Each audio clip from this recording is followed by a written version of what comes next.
Hello students, कैसे हो आप सब? आप सभी का स्वागत है यार स्क्वायर यूट्यूब चैनल में। जैसे कि आपको पता है जोसा काउंसलिंग हमारी चल रही है, ठीक है। राउंड 1 राउंड 2 इस तरीके से हमारे पास में चल रहे हैं। अभी बहुत सारे स्टूडेंट्स को कंफ्यूजन होता है कि जब आपको सीट मिलती है तो आपको क्या करना पड़ता है। तो अगर आपको राउंड 1 में सीट नहीं मिली है, हो सकता है राउंड 2 में मिले, राउंड 3 में मिले, कभी भी मिले, या हो सकता है राउंड 1 में मिल गई है। तो इन जनरल आपको क्या स्टेप्स फॉलो करने पड़ते हैं सीट मिलने के बाद में, वो मैं आपको इस वीडियो के अंदर में जो है समझाने वाला हूँ, ठीक है। तो ध्यान से वीडियो को पूरा आप एंड तक समझ लेना, जिससे कि आपको कोई भी दिक्कत ना आए। अभी आगे बढ़ने से पहले मैं आपको बता दूं कि अगर आपको काउंसलिंग रिलेटेड कोई भी क्वेरी होती है, कोई भी हेल्प आपको चाहिए, तो आप यहां पर कॉलेज दोस्त का व्हाट्सएप बॉट का इस्तेमाल कर सकते हो। बहुत ही हेल्पफुल है। इस पे आपको लिंक डिस्क्रिप्शन में दिया हुआ है, जस्ट आप क्लिक करोगे तो आप व्हाट्सएप बॉट के पास पहुंच जाओगे। वहां पर आप कोई भी क्वेरी अपनी डालोगे काउंसलिंग रिलेटेड, तो आपको वहां पे पूरी गाइडेंस वहां पर मिल जाएगी। आपको कॉलेज रिलेटेड वहां पे गाइडेंस मिल जाएगी, आपको रिसोर्सेज मिल जाएंगे एग्जाम प्रिपरेशन के, जे एडवांस के रिसोर्सेज, ऐसे अलग अलग एग्जाम्स के रिसोर्सेज आपको मिल जाएंगे। तो आपको किसी भी तरीके की कोई क्वेरी आती है तो आप इमीडिएटली व्हाट्सएप बॉट से पूछ सकते हो, वो आपको उसको हेल्प कर देगा। तो it's like a guidance, personal guidance आपके लिए जो है वो हो जाएगा। तो काफी हेल्पफुल है, लिंक डिस्क्रिप्शन में दिया हुआ है, आप जाके जरूर से इसको अभी जाके चेकआउट करो, ठीक है। अभी यहाँ पर हम लोग समझते हैं कि भाई आपको अगर किसी भी राउंड में सीट मिलती है, may be round 1 round 2 round 3, तो बेसिक आपको 3 स्टेप्स करने पड़ते हैं। सबसे पहले आपको पता होना चाहिए कि आपको सीट एक्सेप्ट करना बहुत जरूरी है, ठीक है। सीट एक्सेप्टेंस फी आपको जो है देनी बहुत जरूरी होती है।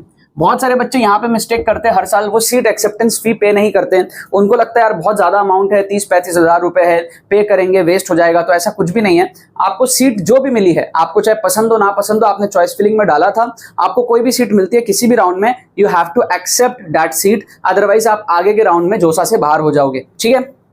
पेमेंट भी आपको करना पड़ता है। आप विड्रॉ कर सकते हो, मैं इस पे वीडियो बनाऊंगा कि भाई विड्रॉल क्या होता है, आप एग्जिट क्या होता है, डिफरेंस क्या है दोनों में। अगर आपको विड्रॉ करना है आगे के राउंड में तो आप वो विड्रॉ कर सकते हो, रिफंड आ जाएगा आपका पैसा, कुछ पैसा कटेगा, but you have to accept the seat, ठीक है। आप अगर ये सोचो कि भाई मेरे को तो मेरे पसंद का चीज मिलेगा तब मैं एक्सेप्ट करूंगा, तो आगे के राउंड में आप जाओगे ही नहीं। This is very important. दूसरा important thing is to understand freeze, float and slide. Freeze, float and slide, ये आपको समझना बहुत जरूरी है।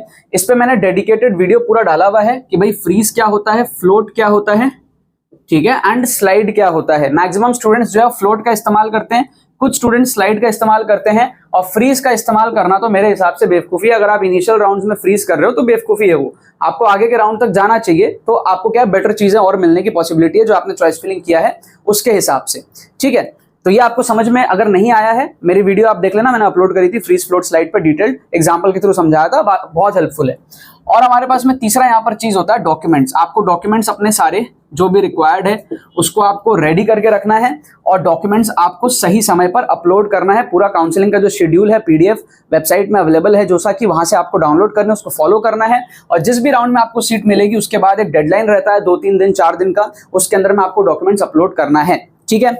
और डॉक्यूमेंट्स जब आप अपलोड करते हो तो उसके बाद में क्वेरीज का भी जवाब देना है। अगर किसी भी तरीके की डॉक्यूमेंट में कोई दिक्कत आती है, इन जनरल कोई भी दिक्कत आती है, तो वहां से क्वेरी रेज होता है, उस क्वेरी का भी आपको जवाब देना रहता है, उसका भी एक डेडलाइन रहता है। So you have to follow the schedule of JoSAA counselling and you have to complete these steps. जब आप ये कर लोगे उसके बाद में बस आपको रिलैक्स करना है, आगे के राउंड तक आपको जाना है। अगर आपने फ्लोट किया है तो आप आगे के राउंड में जाते चले जाओ, 4th राउंड 5th राउंड तक जाके आप फिर लास्ट में जब चाहो आप फ्रीज कर सकते हो, अपने फाइनल सीट को एक्सेप्ट कर सकते हो, या फिर आप विड्रॉ भी कर सकते हो, ठीक है ना। और फिर आप सीसैट में भी पार्ट ले सकते हो। सो ये कुछ बेसिक स्टेप्स होते हैं जो आपको पता होना चाहिए। किसी भी तरीके की कोई क्वेरी होती है आप कमेंट करके जरूर से डालो। और बाकी आप व्हाट्सएप बॉट का यूज कर सकते हो कॉलेज दोस्त का, उसका भी लिंक आपको डिस्क्रिप्शन में मिलेगा। तो काउंसलिंग के उसके सारे जो राउंड्स हैं और जो भी सारी गाइडेंस है वो आपको वहां पर मिल जाएगी। You have to just ask the questions and it will automatically give you reply with the proper guidance. चलो बाकी तो बस यही बात है। बहुत बहुत धन्यवाद मेरे साथ इस वीडियो में जुड़ने के लिए। बने रहिए यार।